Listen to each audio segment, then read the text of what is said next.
capable of ensuring that they can create as safe as environment as possible for them. And then I think the last point that I'd make on it is being attuned to your kids. You have to really, what are they concerned about? Listening very attentively to them, because most importantly, they just want the connection with you. They want that connection to feel safe and to be attuned. So maybe stop there and then pass it along. I guess I'll attempt to follow that. Thank you. Those were great points, Marcia. Again, I think children need a safe and secure place to be able to confine in an adult that they feel safe around. And I think that creating that environment is one of the most important things we can do, and giving them the opportunity to ask the questions and truly listening to what that question is. I think that in our experience, we have a lot of times where adults will try to downplay a situation, and I don't know if that's the right situation when we're talking about something serious.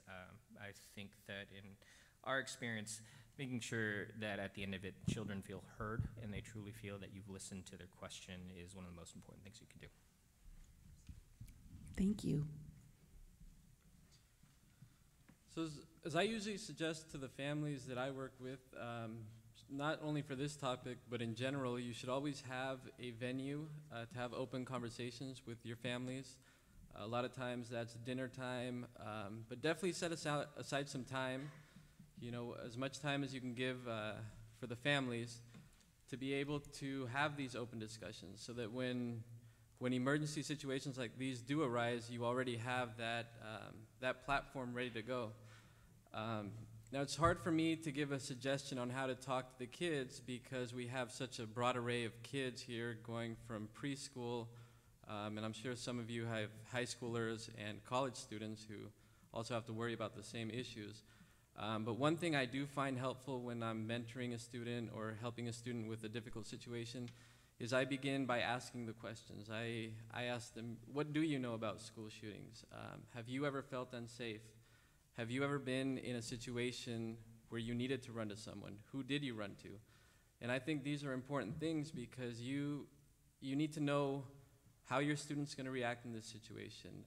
What factors go into their mental state at that point, at the point where they might need to be running for their lives. So I think definitely ask the questions, like our CHAC representatives say, be attuned to your kids. Whatever those responses may be, that should trigger your responses on how to proceed with this conversation. And that would be my suggestion. So I took this question a little bit different in terms of what could we do at our schools to have these discussions with our students. And my suggestion would be to involve our school community. That would be our parents, our PTA, our school site council, our teachers, so that we're all conveying a universal message about how to discuss these very sensitive topics and making sure that they are in line with the beliefs and the morals and the ethics of our entire school community. I think all the experts up here pretty much summed up a lot of my answers, but I think one important thing to remember is, depending on age level, is talk to the child at their level, and make sure that it's not a long, drawn-out conversation, because at some point they're going to shut down. And it's really important to leave them opportunity to ask questions. As far as for school staff, one of the things that we see when we present on school safety and the Run, Hide, Defend drill is just making students aware that in that moment they don't have to follow the normal school rules, because kids are really rule orientated. So if they're taught not to run in the hallways, to walk on the sidewalk, not to go on the blacktop or whatever it is, to make sure that they understand in that moment those rules no longer apply, and it's okay to break those rules because it might save their lives. That's pretty much it. I believe everything's been very well stated. The only thing that I would add, and this is both professionally and speaking as well from the parent perspective, for my son, for example, it's gonna vary as far as it would for you, all of you as parents. And Officer Smith alluded to it. It's going to depend on the child. My son, he's brought forth the topic and asked me questions. So it's opened up that opportunity. If the topic has not been brought up to you, whether as parents or as educators, I think it's an important topic that we're proactive on, that we don't let the narrative be set by others, perhaps from other children. It's better that we have that conversation or open it up. It could be done either via questions and or if they don't have any questions, then perhaps engaging in a conversation or just talking to them about it and telling them about some of the things that they can do. Yeah. Well, it's been so well stated. I think most of it's been covered. I will say, from a perspective, I'm also a parent of elementary school age children, and I'm very sensitive to, well, first of all, I don't watch a lot of news. I figure any news I need to know about, I find out when I get to work or via my work email. So honestly, I've noticed a difference in my own perspective and my level of happiness by reducing the amount of news that I hear, and when I do hear of an incident that I believe for whatever reason I need information about, I go on specifically and look that up. So I say that because I'm very sensitive in not letting my children, if I do have a news station on or it just happened, you know, that they're there, I don't let them view that, because I think it's really important that they don't get those images in their mind and have something to really have any type of trauma over when they weren't involved in a particular incident. And then what I'm lucky, I feel blessed that I've heard all these wonderful answers. I'm like, phew, okay, I got it right, because I basically have just let my kids dictate how much I need to talk to them about it. I don't feel, and you may think, oh, cops probably train their kids to do all kinds of things. No, not at all. I mean, we, I think, are very careful with the amount of information we share with our children. We don't want them sheltered per se, but we certainly don't want them to have all of the information and all the bad things that are happening in the world. So I had a very surface conversation with my oldest, who's 9, and just let his questions lead the conversation.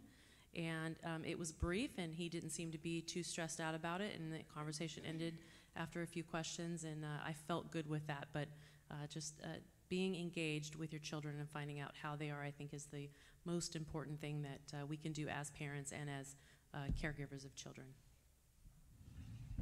Well, the definite beauty of going last is I can just say ditto to what everybody said. I would just say, as a parent of kids who are about to enter college, so 2 17-year-olds and a 6-year-old, the conversation is completely different, right?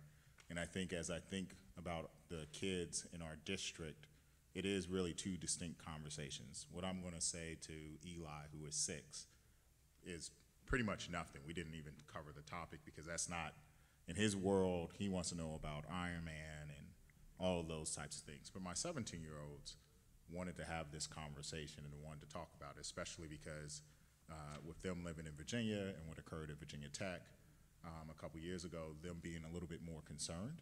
And so I think that was a relevant conversation, but it really, our conversation was about how do you keep yourself safe, as opposed to, you know, what happens during a shooting. And it was just how do you keep yourself in a protected environment. And so I would just echo what everybody else says, that you really allow the kids to drive the conversation. But I think there are some proactive things that we can do, which I know we'll get to at some point during this conversation. But the conversation we would have with our middle schoolers is really a different conversation than what we would have with our elementary.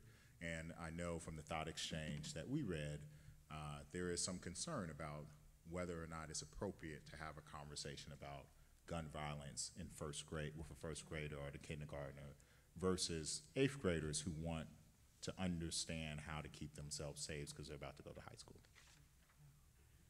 Well, thank you, everyone. Very thoughtful answers. And what about bullying? Many families expressed a concern about bullying and its connection with the recent shootings. What do you feel are the key elements to a safe environment? And also, what supports does your organization offer to help create those? Should we mix it up and go back the other way? Let you take that one again, Dr. Rudolph, to give these guys down at the end of break. I actually like the way the order went the first time. You know, so I think this is one of the areas where we have a big opportunity for growth within the district. I know that we talk about bullying with staff. I know that we use CHAC to discuss it. We have counselors in the middle school. We have staff that you can report to, but I think there's a lot more that we can do. After this, we started talking about creating forums or just anonymous ways for students to inform us about bullying so that we can follow up. We're fortunate that we have a great staff that students feel comfortable with going to. But I think there's, and I know we do bullying training. The police MVPD comes out to each one of our schools, and we probably can do some refreshers there. But I do think that this is probably a big opportunity of growth, and so I am looking forward to listening to some other ideas and jotting them down as we go, because I don't think that we do enough to combat it, especially with the online, which I think is where we see a lot more than what we see actually on board. And we do things like Project Cornerstone and that type of stuff, but I think especially as kids get to social media, that's really where we start to see a lot more of the issues rise. Well, I'm going to keep my response brief because these two individuals next to me are on the ground floor and in the weeds with it. But I will say from a systems perspective, looking at where bullying come from, we really as stakeholders need to, one, educate ourselves and our kids of what bullying is and work together and communicate when that's happening. So creating safe spaces at home and knowing what those conversations need to be at home to support your children speaking up if they feel that they are being treated in a way that is making them feel uncomfortable, and then furthering that communication with the partners in the school district and reaching out and working with them on coming up with a solution, and then empowering the children in the school district to know what it looks like to practice empathy, and how should you respond if you are the child being bullied. What does that look like? And I agree, I think there's always more that we can do around personal safety and creating safe spaces for people to express those types of things. So I'm going to turn it over to Sergeant Espitia and Officer Smith for that.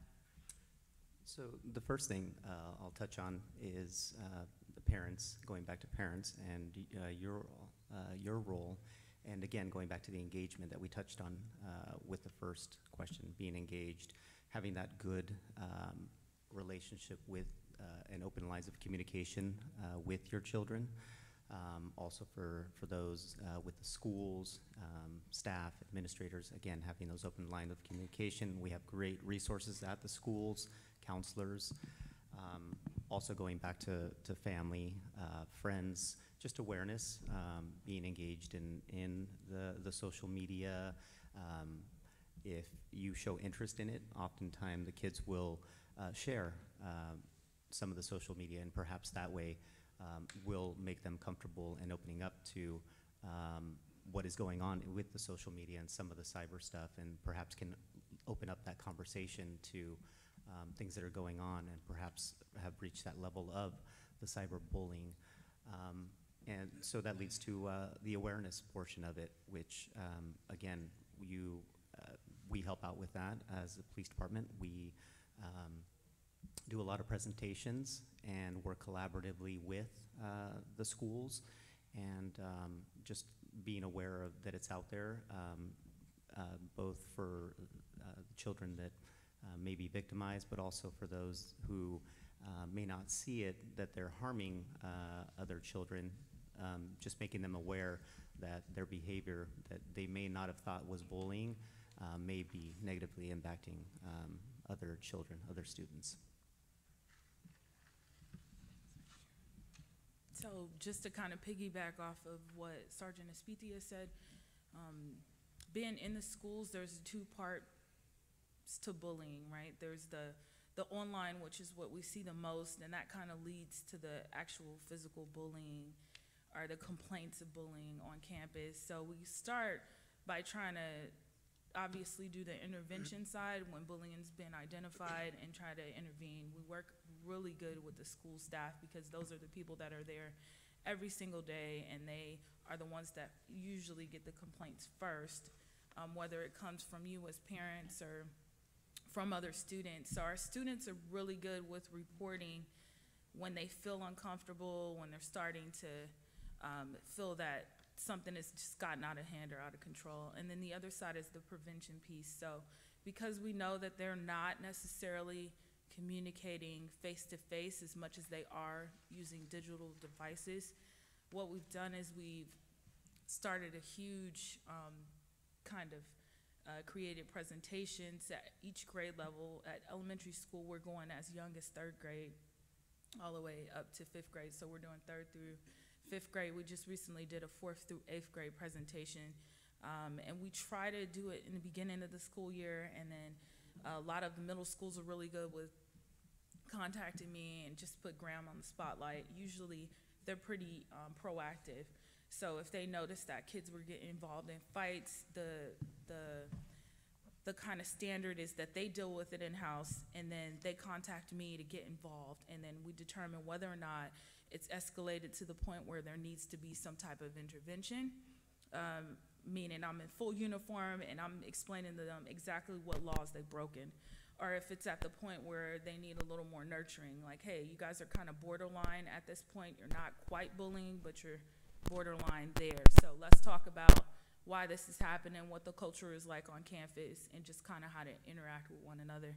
And then the biggest piece is probably the reporting. And truancy, believe it or not, is a huge, huge, huge indicator that there might be some other issues going on campus at a social level, maybe already to the extent of bullying or it's headed in that direction. So we do a lot of home visits. If we have students that have been having great attendance and all of a sudden they're not showing up for school, or they're starting to have problems at home with their parents and parents can't figure out what's really going on, oftentimes that's a sign that there's something else going on campus. So if you have a usually like mild-tempered child, or a child that does communicate with you, and then all of a sudden they stop, or they're really protective over their cell phones, or they're all about their friends, and then they lose that network, those are all some warning signs that there might be something else going on. So we do promote the crisis text line. We promote the Trevor Project. We partner with Public Health in the county to get some videos that we think might rain home to kids even at the high school level. And we're huge supporters of nobullying.gov and some of the other videos that we use to just kind of make it reality for them. So we do a lot of education. Sometimes I'll go on on Graham TV, their little TV in the morning, if we know that there's something brewing, and I'll just give like a couple minutes. Hey, we know that this is going on. Remember, these are the rules, right? So I think it's up to the staff to be really proactive, and it's also up to parents to be really proactive, and don't let your kids kind of use the electronic devices as a babysitting tool, or not to say that anyone's doing that, or just give them a free-for-all pass to be on those things, 24/7, because that is where we're seeing that the majority of the issues are coming from, just them going online and not thinking, and the TV that we watch, right? Some of it is kind of dark, and we think everything's funny now, even adults. And sometimes kids think that them sharing certain things is funny, and it turns into bullying. So really long, but hopefully it helps. So teachers get many, well, I don't want to say many, but students coming to them and saying, I am being bullied, or parents communicating to teachers that their child is being bullied. Know that we take it very seriously, which is why teachers do their best to identify the bullying, and also to take a look at signs of bullying within the classroom, be it at the playground, in the lunchroom, whatever it may be. And that does take some time. to go through, as well as coaching other teachers, coaching students to really identify the bullying themselves and understanding, is this in fact bullying, or is this some other form of communication from another student, whatever it may be.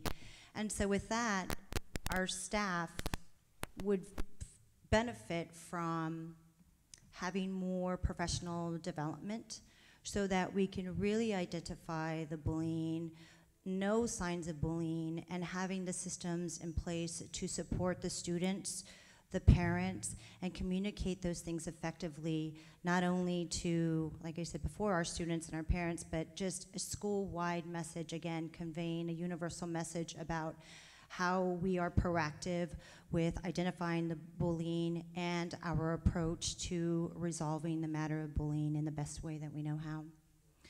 I also think that I like the ideas of the assemblies as well as the presentations, so students are more educated themselves and they can stop for a moment and ask themselves, am I really being bullied, or is there something else going on here, and identifying other things that are happening in the classroom or anywhere at school.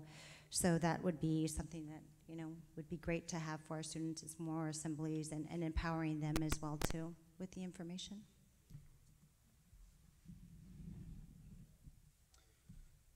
So from a CSEA classified perspective, I feel that with a lot of the positions that we have in the district, a lot of us become your boots on the ground with the anti-bullying campaign.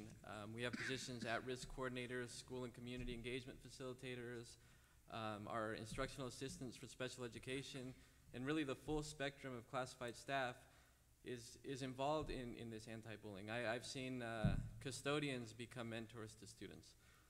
So I think with that in mind, when we talk about child development with at-risk behaviors, we talk about intervention and prevention. So I think as far as prevention goes, we've all heard about the red flags that go up. Why weren't they identified? Why weren't these students getting the help they needed? And a lot of that is just simply communication. Sometimes a staff member may see a small red flag, a parent may see another small red flag, a teacher may see another small red flag, and it's not until you add it up that you really start to see the issues that are going on with the student, with the families, whatever it may be. So I think what we need to do there is improve the communication between the families, the school, the families, administrators, classified staff, and that would also fall under some more professional training that we may require to be able to identify those red flags and know how to follow the steps to make sure that those students get the help that they need. And then when it comes to intervention, if a student has reached that point where the preventative piece isn't helping anymore, I think, we as a staff have to come together and just become mentors for those kids. Let them know we're there to support them, that these are safe places. Identify those kids, talk with the other staff members, really make it individually student focused so that we make sure that every student is getting what they need. We don't want to make a cookie cutter program. We want to make sure that every single student is getting the help that they need individually.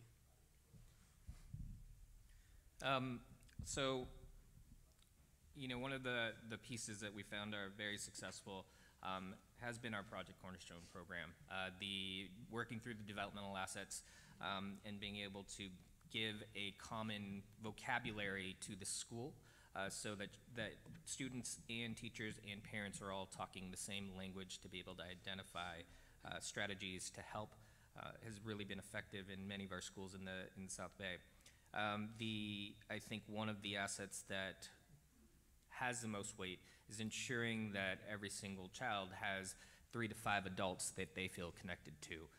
In my work, I've been able to take groups of Mountain View and Los Altos high school kids along with Palo Alto high school kids off to youth leadership conference, down to college tour, middle school, and I always ask them one question, which is, can you think of an adult that really made a difference in your life? And every single time I've had one teen that says, no, I can't think of a person at all. I think that access to somebody who they know is going to listen, and maybe they don't say anything, but they innately feel this person will listen to them if they connect with them, I think is something that we should strive for in our community. As they grow into their middle school years and into their high school years, being able to connect them with positive peer influences is our major focus, or should be our major focus. Again, we know that adults are not as effective when we're talking about middle school and high school students, and that they're going to lean on each other. And so spending the time to ensure that they know that they're surrounding themselves around with youth who are going to make good, healthy risk choices versus adverse risk choices, I believe we can make a difference in that. I think that as adults, while we can't be on every thread or every comment that's happening, we can observe body language, and we can observe our youth as they are going through life, and being able to ask the questions and opening up and giving them the opportunity to share with us. It was already set up here that we take bullying seriously, and somebody says that they're being bullied, that we truly treat it as such and not as an overreaction, and giving the opportunity for them to be heard or process, asking open-ended questions, I think all can lend to a student feeling supported through that process. Those are great. I think in terms of the bullying, we'll take a step back. I applaud the district, first of all, and really have to give a lot of credit to the district for the entire goal that they have of, you have to create a culture of safety, which is inclusion and acceptance. And kids who are often bullied or are the bullier often feel very isolated and outside of it, that they are not seen and they are not heard. So first and foremost, I think it's creating this inclusive and very resilient environment. And a lot of that comes from the adults, of course, most importantly. Having as many eyes on the kids as possible on the campus. It was just mentioned a whole variety of positions that accomplish that, and then the communication between them. But it's really important for adults to be able to witness something and then name it. The behavior must stop, and it's really it's a not tolerance policy and actions to support that. And when the kids see that, they feel obviously much safer. It's up to us as the adults to kind of create the boundaries and the clear expectations of what we'll tolerate and what we won't tolerate. And that moves me into the thoughts about microaggressions. It's really important to learn and identify those microaggressions and not turn a blind eye to them. And that takes time and it takes energy. One of the most effective things that we at CHAC have found is our social emotional learning groups. Kids that are bullied in this environment, they do really well in groups because they get to learn how other children perceive something. They get to see another's perspective on it. And remember, a lot of these kids do feel isolated. We conduct social emotional learning groups in the 3rd grade and the 5th grade and middle school. And those are 30-minute groups where the kids really come with 5 or 6 children in each one of the groups, and we do this every day, come together to learn about what are the feelings and what happens to another person's emotions when they demonstrate behaviors that they might not have otherwise known, what the effect of their actions or their words are. So group activity is one of the most effective ways that mental health professionals have found to work in the bullying environment. And I can't underscore enough, every student needs to have, I love the idea of 3 to 5. I was lowering the bar and just saying one relationship on the campus that they feel comfortable with and that they can go to. Often it can be a mental health person as well, someone on the campus that both the teachers and the students and administrators know is sort of a collection point for concerns about a particular child or situation. So that presence on the campus helps, I think. Thank you. And a couple of follow-up questions have come in kind of on this topic through our thought exchange process. So keep them coming, those out there. One is, when does teasing become bullying? And then also, what are some good ways to build empathy skills? And maybe if just one or two of you could chime in here, and then we'll move along. So it was, when does teasing become bullying, and what are some good ways to build empathy skills? Well, to build the empathy skills, I would go back to working with a group of students within a small group, where an adult can help a child to recognize another child's feelings about a situation. You've just said that, and look at the way he is responding. What do you think he's feeling at this moment? What do you think she's feeling? What do you think they are feeling at this moment? So I think from that standpoint, I'd say that the group activity is one of the better ways to help a child to learn empathy, and of course to model it, right? And I go back to the strong approach for the district of inclusion and respect. Very, very, very important that that's pervasive through the entire culture of the school system. I think teasing, for me, I think teasing becomes bullying I think teasing can be like an isolated incident, right? Because there's always going to be some sort of conflict on the playground or at school that kids have with one another, and that doesn't necessarily constitute bullying. But then when it extends to the point of harassment, when it's ongoing and it's something that other student has identified as made them uncomfortable, and the student or students who continue the behavior and don't stop, then at that point it becomes bullying, right? When it changes the behavior of or the willingness to, like everyone else was saying, become, and Chak was saying, feel included and inclusive in that environment, then it becomes bullying.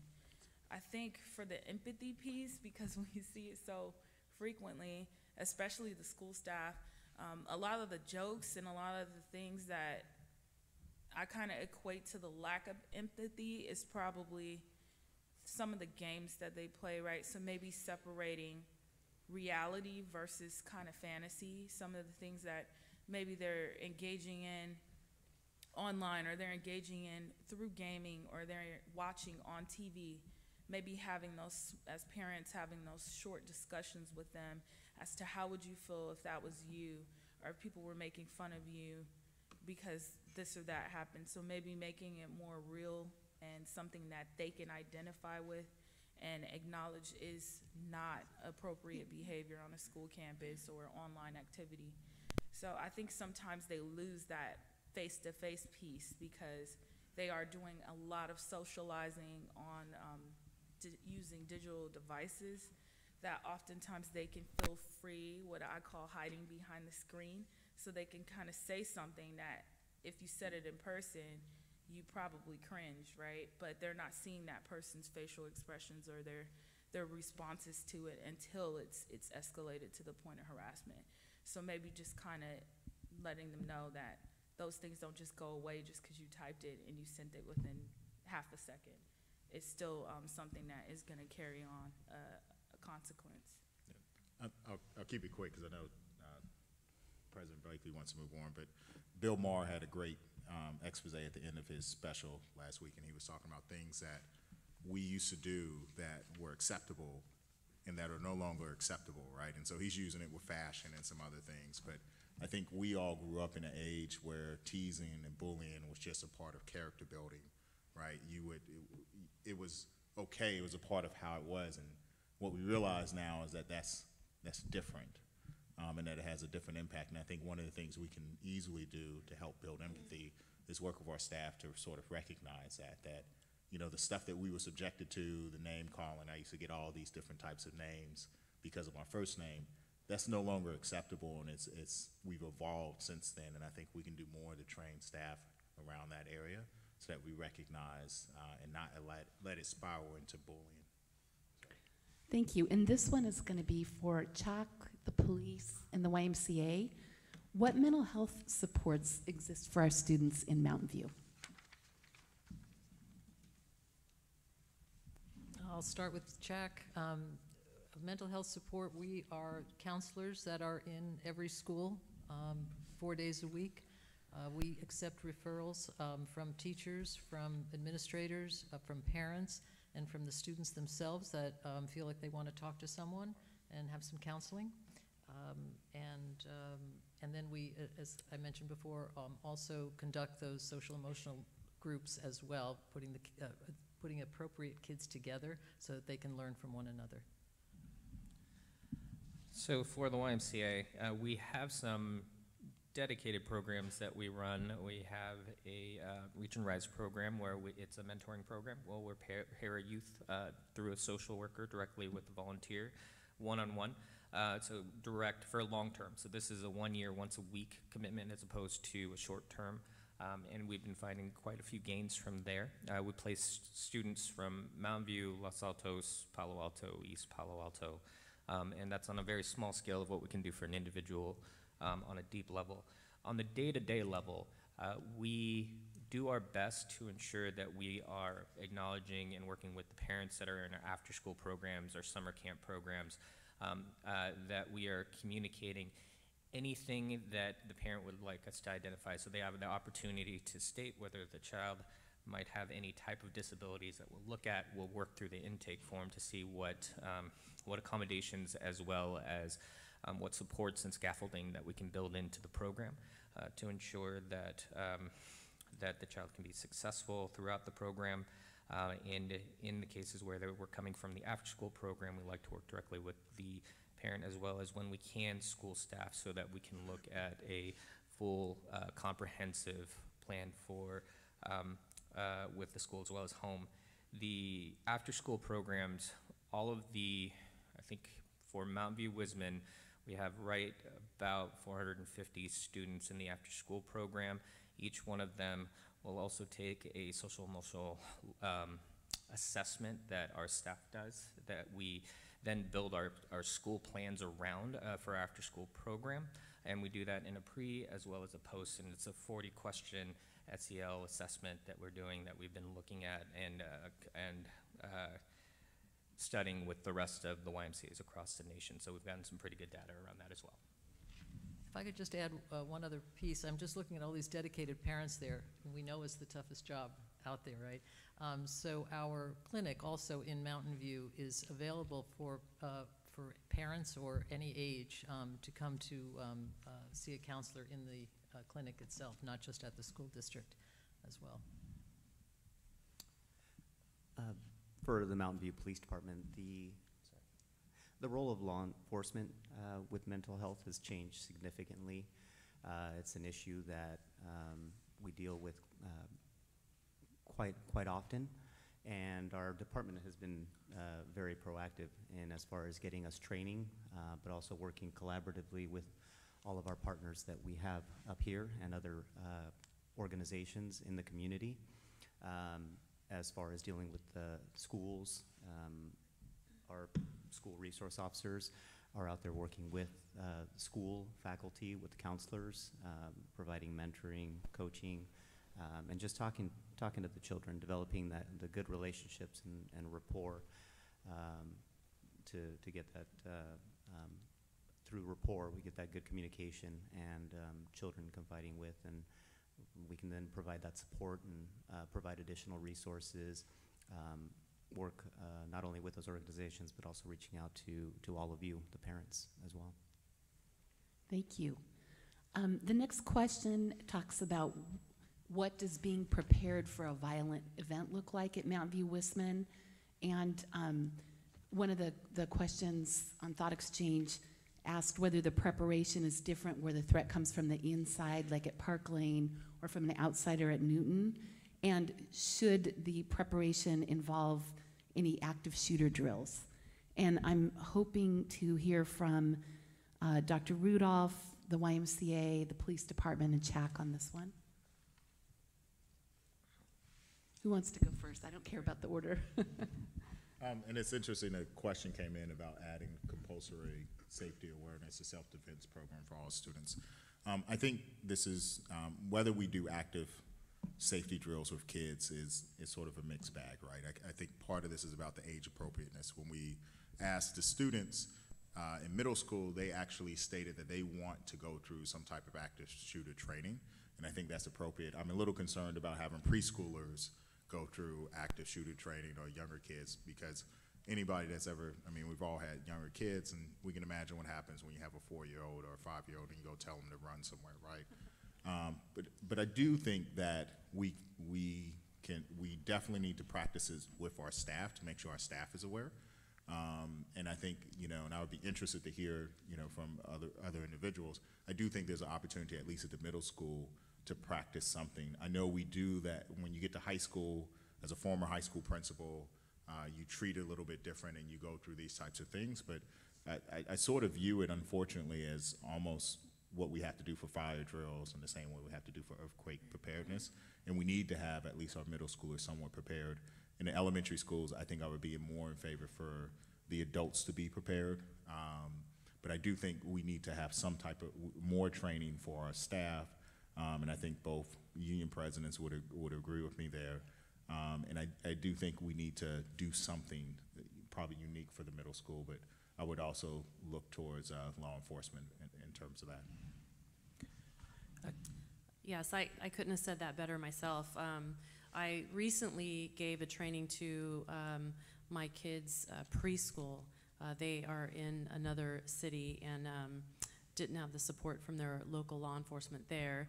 And it was really important to train their staff, because the age limit of the ages of those kids, there is no way I would ever get up in front of a group of those kids or have any type of training to any level of detail other than, he mentioned a fire drill, or like Officer Rachida Smith said, that they are rule followers. So maybe you teach them very high level, okay, in the case of an emergency, your teacher may ask you to do these things, and keep it very cursory for the younger kids. You get to the older kids, and I would actually more defer for the middle school kids to more the mental health experts or child development experts to find out if that would be something they could emotionally handle without, doing any type of trauma to them for that. But I think training the staff, there's always more we can do. I think we can get creative with that and put together programs. There's lots of resources available through Homeland Security and other programs that could guide how we put together that training. For the YMCA, because we serve 100 schools between Redwood City to Gilroy, we really stick with what the district's lead is. So in some areas, we've been actively doing active shooter drills along with the school district. For the Mountain View Wisman School District specifically, we've been working on lockdown drills after school. Where we've been focusing in on is identifying identifying strangers on campus. Where possible, we want to be able to be part of the school environment in terms of training across the board for any emergency, of course. But we realize that we're on campus at a time where most of the time it's on us. And so active lockdown drills have been what we've been focusing in on. We're going to focus a little bit more on specifically on following lead, but also reaching out to the police force to see if we can gain support there. That's one of the areas that when we walked through with our insurance company in the last little bit, we realized that we were lacking, and so reaching out for some further resources will be next.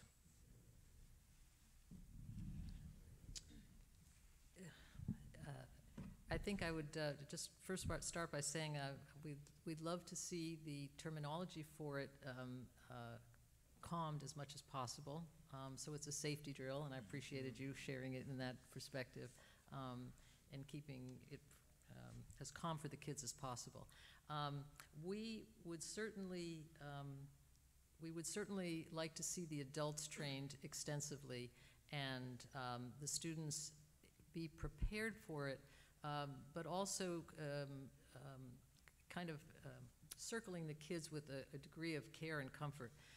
Some children actually do want to participate in a drill, and there are a whole lot of other children that are going to be very triggered and traumatized by this. And so the ability to be there for those kids will require an extra effort, and we have to then just evaluate that that balance, and trying to address the full range of students that are going to be impacted.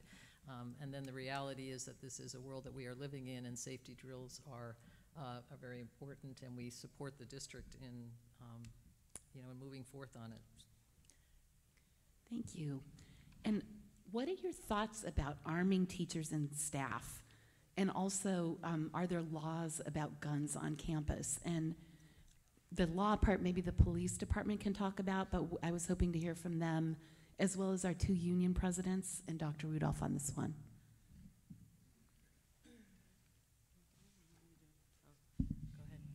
Well, I would just say you're not going to see me doing a video with rocks or mini bats, right? I have a cousin who works in SFPD, and oftentimes he'll tell me different stories, and I don't think that's the realm that educators live in. And so I would just, regardless of what the law says, I would be opposed to arming teachers. I do not think that that's the route for us to go.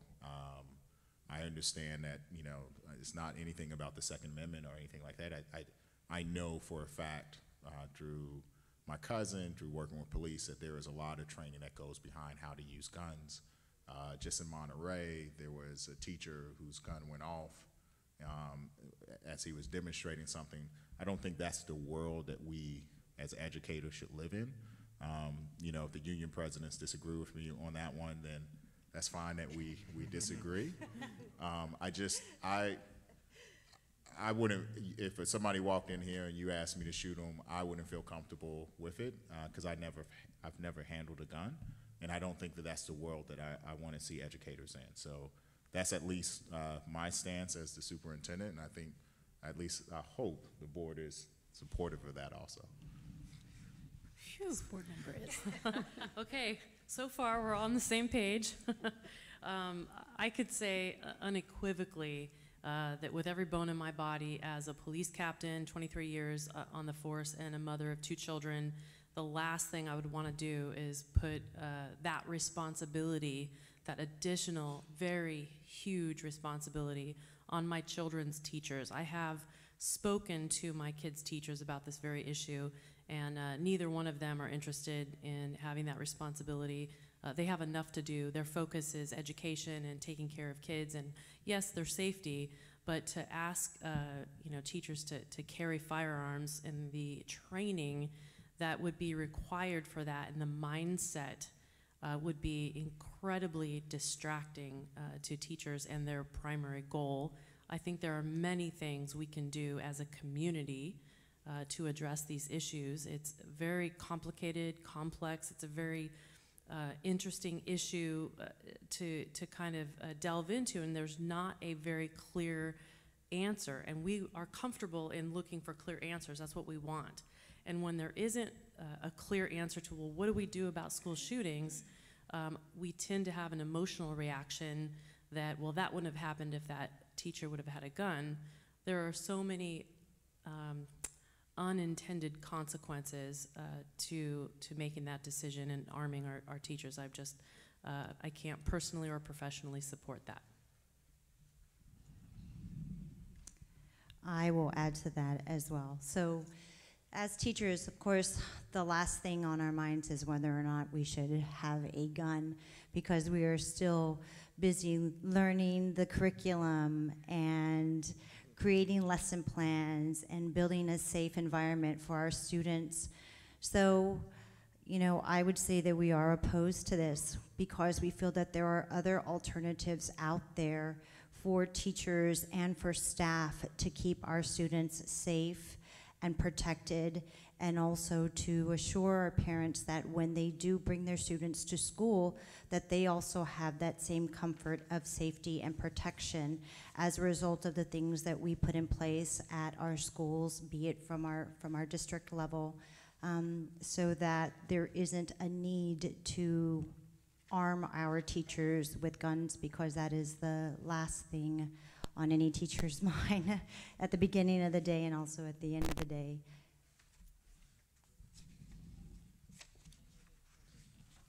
So I'd also like to add in that CSEA is also opposed to arming any staff, any teachers. You know, I don't know if I haven't seen them lately, but I know we used to have some placards on the schools that would say "safe place." Those two words hold a lot of weight in our society, but I don't think that we've ever stopped to define what that means. What is a safe place? Obviously, it's not a bubble where we can say you walk in here and nothing will happen to you.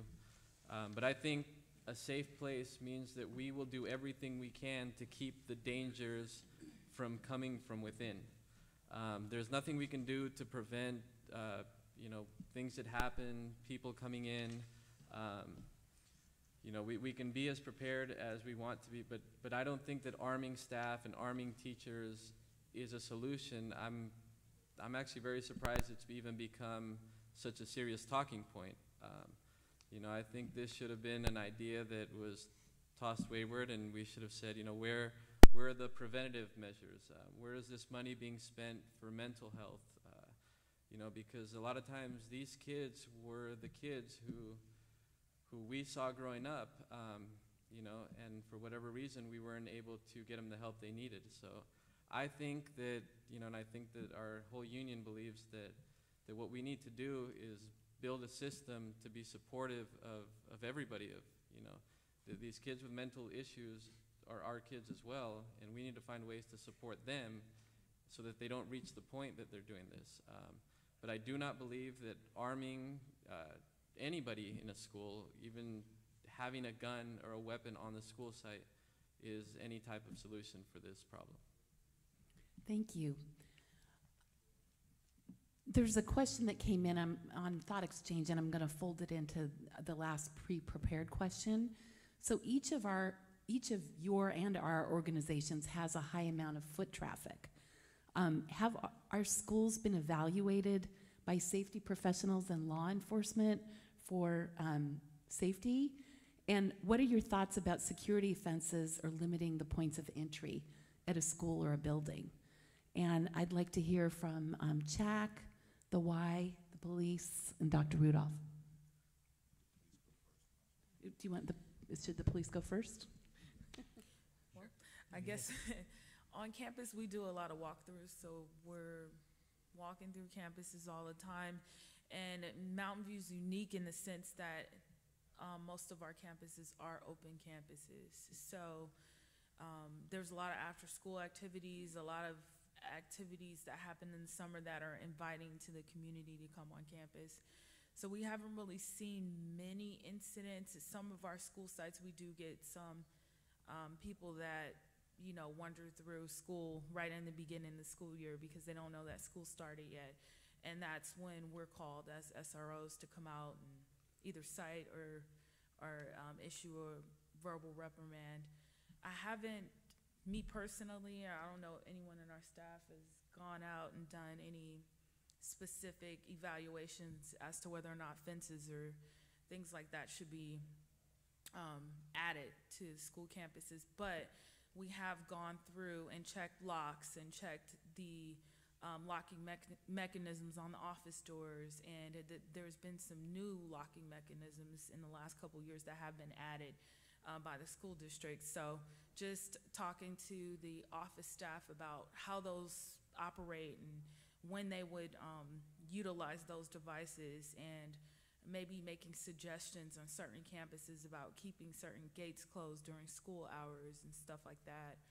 But other than that, we haven't considered the closed campus concept here. Again, we have quite a few schools. So we have some campuses that are completely locked down all day and even through our after-school programs, which means that the parents would need to walk up to school and buzz in even to pick up their child. And we have open school campuses as well. So we've seen kind of the pros and cons of both. For those, I can say for those schools that have been fenced in, we've still had to call the police, and people got over the fence. And it's a deterrent, but it's not a solution at the end of the day. Growing up in Mountain View, one of the best things for me was being able to know that I could go to my school when school wasn't in it because it was a park. And it's one of the, as a longtime Mountain View resident, and then working in Mountain View, that's one of the things I loved about it. So it's on a simple level, it's very hard for me to think about our schools being fenced off. And at the same time, we have quite a few children after school with very little resources for security beyond our own staff. And so what we have been spending our time is around training and identifying those that aren't attached to our programs or the campus right away, and ensuring that there's some contact made to ensure that they know that we know they're there, as well as ensuring that we're routing kids away from that. And we do the best that we can. So it's a kind of a complicated situation where again, we see the pros and the cons of both having that. I will say that by not having a fence, I do feel that that forces at least our staff in the after school to be more vigilant about those folks around the campus that shouldn't be there, or setting up for football or soccer or whatever the case may be, and just being aware of the campus itself. The only thing I'd add to that is I'd like to see the research and the evidence of what has been experienced and that we do know across the country for those schools that do have that fenced in and one point of entry. At our organization, we do have to buzz in and have cameras discreetly, but cameras to ensure who we are and are not buzzing in. The other thing that I would just comment is not only are we concerned about the safety of the children, but also if the children feel safe, and I think there's two distinct components there. If a fence made the children feel safer, I think that is a strong consideration, as well as the evidence of whether it actually does make it safer. So we as a district actually have looked at the cost of fences. We've looked at the cost of automatic locks or card swipe locks, and we've looked at the cost of installing cameras. And, it's interesting to hear, Danny say, as a Mountain View resident, I get to use the parks. We do have an agreement with the city of Mountain View. And so there is a notion that if you fence it off, this isn't the East Coast where everything is insular and everything is closed, that, there's an expectation in our community. And so how do we change that expectation, and is that really the right approach? I think what we've settled on is working with our partners up here to come up with more proactive solutions. I know Dr. Clark gave a passionate conversation to the leadership team talking about, we need to do a better job of wearing our ID badges. And since then, I've worn my ID badge every single day that I go to a building. Normally, I'll only take it when I go. But I think it's doing those types of things of being a little bit more proactive. I don't know, fences do an interesting thing. Not only do they create a sense of safety, but they also create the opportunity for bottlenecks. And, unfortunately, Sandy Hook was an instance where there was a lot of security. You had to be buzzed in, and the student was the kid was able to get in. And so I think all of those considerations need to be taken into account. The question about whether or not we've done a safety audit, we haven't, that I know of since I've been here, and I think that's something that we could easily partner with MVPD to just talk about what are the points of entries and what are some proactive things that we can do.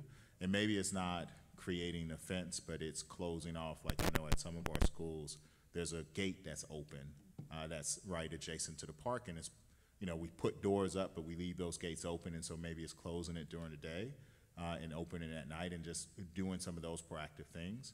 I know at some of our other campuses, the district office, Therakoff and Stevenson, is a 17-acre campus, and so putting a fence around 17 acres is a different challenge, especially when that place is used a lot.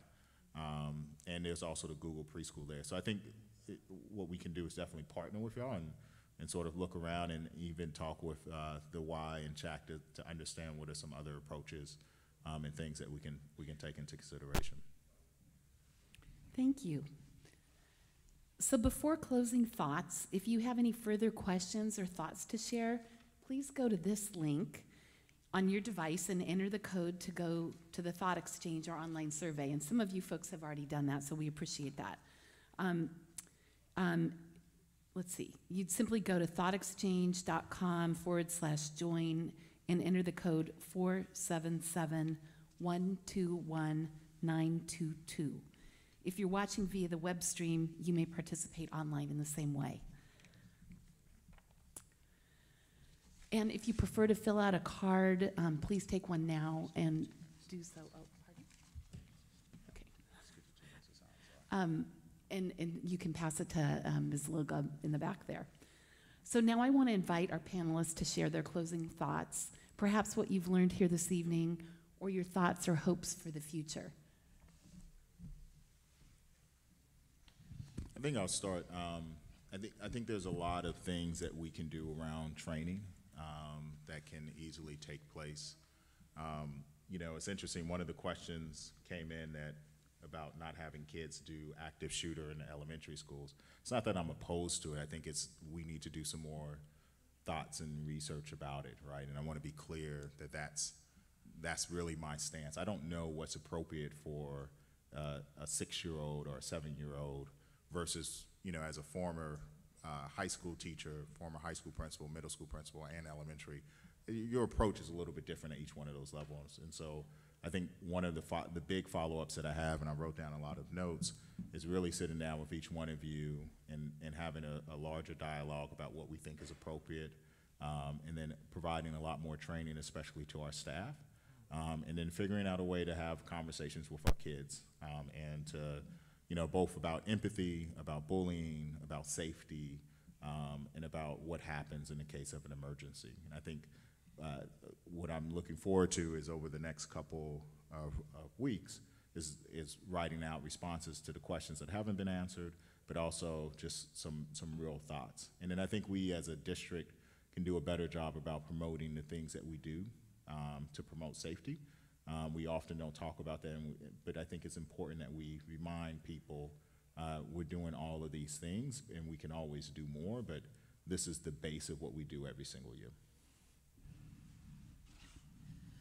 Well, I just want to thank all of you online and in the room that took away your evening to come and talk about this very important topic. I can tell you on behalf of Chief Max Bozell that the Mountain View Police Department is very passionate and committed to serving the schools and making the community safe and making the community feel safe. And that was pointed out that those can be two very different things.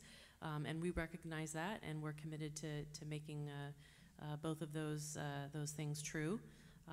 And we're really interested in, and I'm very proud of our police department. We're able to work with our community stakeholders. This is a wonderful community. You guys are amazing. Everybody here at the panel, I just want to thank you for all that you do in service of the children in Mountain View. Just want to echo what Captain Nowalski just mentioned. Education, awareness is extremely important. By all of you being here shows that commitment to your community, to your children, all of us in our community here. So again, commend you for being here. Thank you. We as your police department and working in the schools directly are happy to work with the school district, with all of our partner organizations to do presentations. That's part of what we do, and are happy to continue to do that even for other parent groups or individual schools. We continue to work with not only our partner organizations, but also look outside of the Mountain View Police Department and the city of Mountain View to other law enforcement agencies, to things that may help us in growing and learning.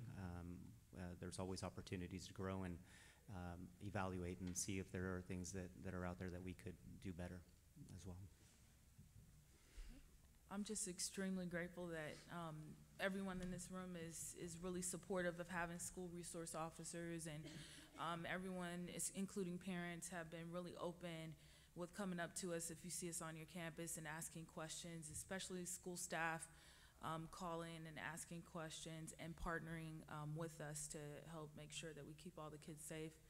And especially for my colleagues up here, including my bosses, that allow me to be a part of a good unit like Youth Services. And I just look forward to continuing to partner with everyone up here on the panel and all of you all out there. Thanks. Yeah, this is a great group for us to partner with and also move forward with the alternative ways that we can put in place or also improve the things that we already have now at our schools to keep our students safe. And also I really like the idea of the professional development for our teachers and support staff so that, again, we're making sure that our students come to school feeling safe and protected, and our parents feel the same way as well. And also too, talking about the different assemblies and the presentations would be great to make sure that all schools are receiving the same presentation and are involved in these same assemblies.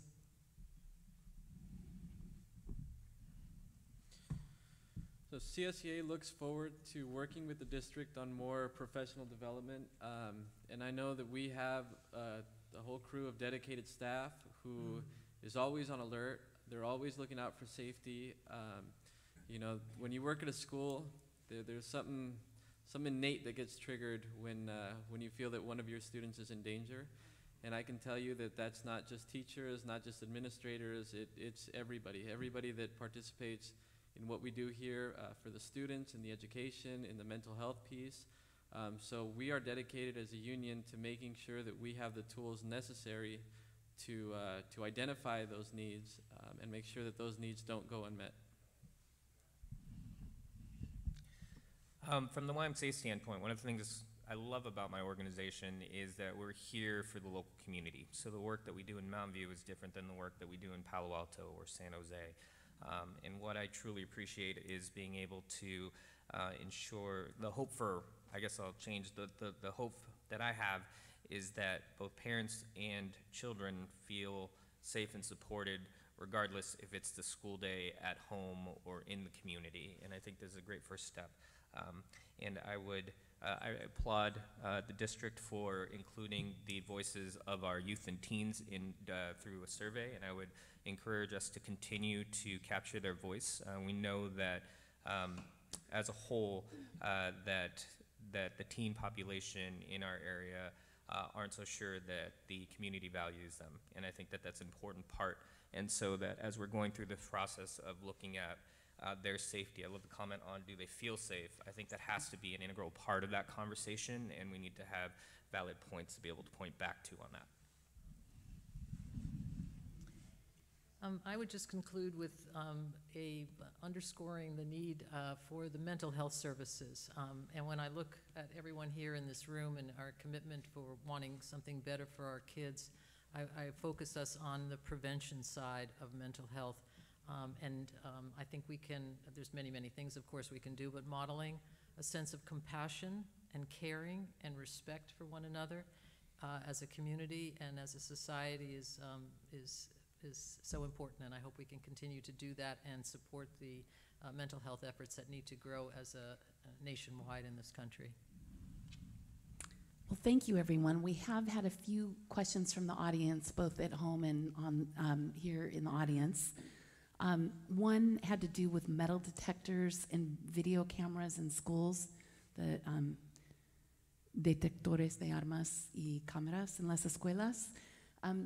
Does anybody have any thoughts about that? Or if not, Dr. Rudolph, I would hope we might add that to our list if we're doing an audit of things to consider. Any quick thoughts? I think, you know, there are two types of metal detectors. I've worked with both in schools. One is the type where you walk through an entry door and every kid is filing through because your points of entry are very small. And you see those in some places like LA. And then the other type, which is more common, are just the wands that you have, which are used sort of as a reactive measure when you find out that there's something wrong. I think it's something that we can definitely explore. The same thing with video cameras. if you don't have someone that's manning those video cameras, and what they actually end up being are excellent tools to catch behaviors. So if you want to know what happened when a kid was running or what occurred after hours. But again, I think that's something that we can definitely look into and talk with Mountain View Police Department about. There was a question, and I'll toss this one over to Ro, just about the amount of times that you are on campus. So the question is, are you here only when you're called, or how often or how frequently are you at the school? Yeah, that's a really good question. We try not to be on campus only when there's a problem. It just depends on what we have going on. Sometimes we have a lot of presentations, but the general day-to-day is that we're on different campuses daily. So we're walking through at lunchtime if we can, at breaks if we can. And we're in the office. A lot of times we're present in the office. And sometimes we are reactive just because it depends on what we have on our agenda for that day. Thank you. And there was one last question about the laws, in particular the laws about arming teachers and the laws about guns on campus, whether that's legal under California law currently. So, and help me if I'm wrong here. Technically, I believe that the law does allow for guns, but Governor Brown, we recently not waived it, but outlawed it. I don't know what the particular thing is, but I can't remember. There was some like old thing, but our stance is always we're not going to allow it on campus. But I know that he recently took some action. Yeah, I'm not sure what the latest update is, but as far as we know, the only governing officials are allowed to have guns on campus, meaning police officers, probation officers, and law enforcement for the most part. No one with a concealed carry permit or any type of weapons, whether it be a gun or a knife or a taser or pepper spray or anything like that is allowed on campus because it's considered a safe zone. So it's kind of almost like the same rules that apply for the kids also apply for staff. So unless that's changed, that's where we're all at. And I think there is one exception probably for the janitor with the box cutter, but in the course of their duties, right? I have to put that out there because I don't want to scare anybody. But other than that, there are no other weapons allowed on campus by staff or students.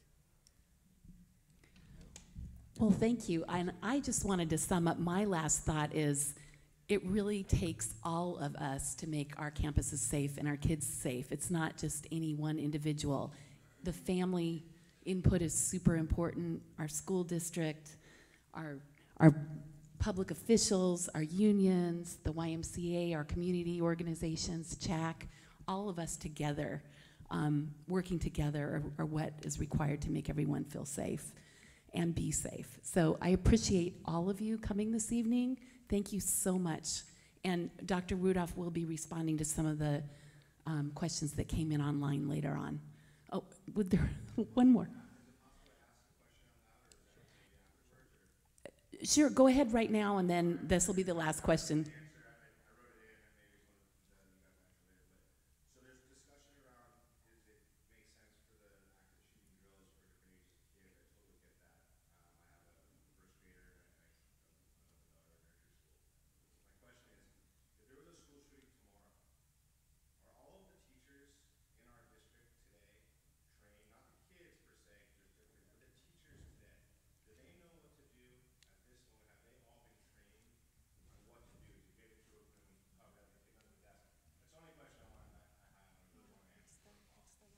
Yeah, at the beginning of the year, we take every staff member through Run, Hide, and Defend, and the police encourage the run, and then the hide, and then the defend. And I think the idea is that get out of the space, which is what we've been teaching. We actually have the police come in to help us with this, but the idea is to if there's an active shooter, to get away, and then if you can't get away, to sort of hide and as a last resort to try to defend yourself.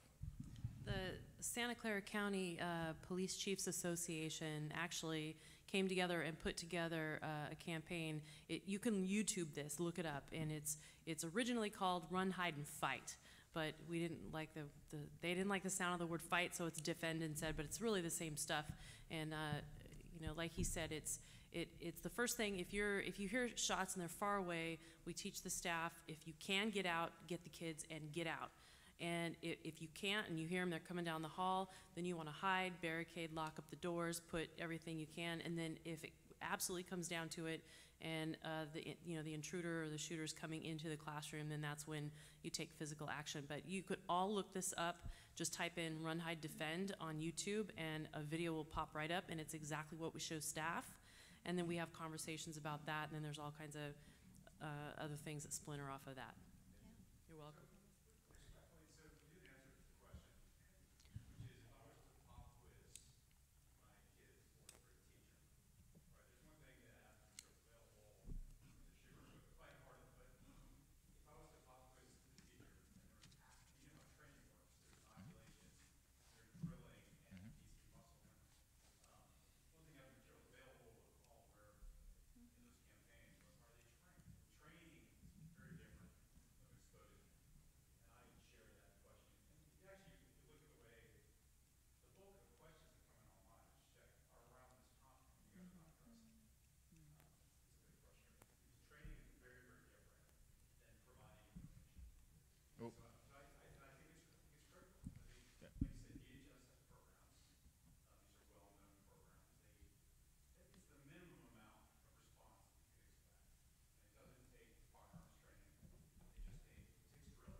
Yeah, we do provide training. What we don't do is we don't practice it every month like we would do a fire drill. We do earthquake preparedness. We do run, hide, and defend. So we do provide those trainings. Whether or not a teacher can at any given moment answer that question, I wouldn't know, right? And so I think that's right. Well, but we do provide the actual training, and yeah, I think Emily, do you want to chime in on this one too? Yeah, we do offer the training. I also think this is an opportunity for us to pose that question to our teachers to see whether or not, even after all of the training, do they still feel that they are prepared to be able to protect our students when there is a lockdown situation, however we want to define it. So it would be great to know how our staff is feeling about that, and then moving forward to put some things in place, possibly do retraining, using a staff meeting of some sort to review that information, because as many of our schools are set up very different, and also the needs in terms of what each school site would require, and maybe some schools may feel that all of their staff do know what they're doing and could apply whatever they need to, and then there might be a mix. So it's a good time for us to do a temperature check out there with our staff. And Yeah. right.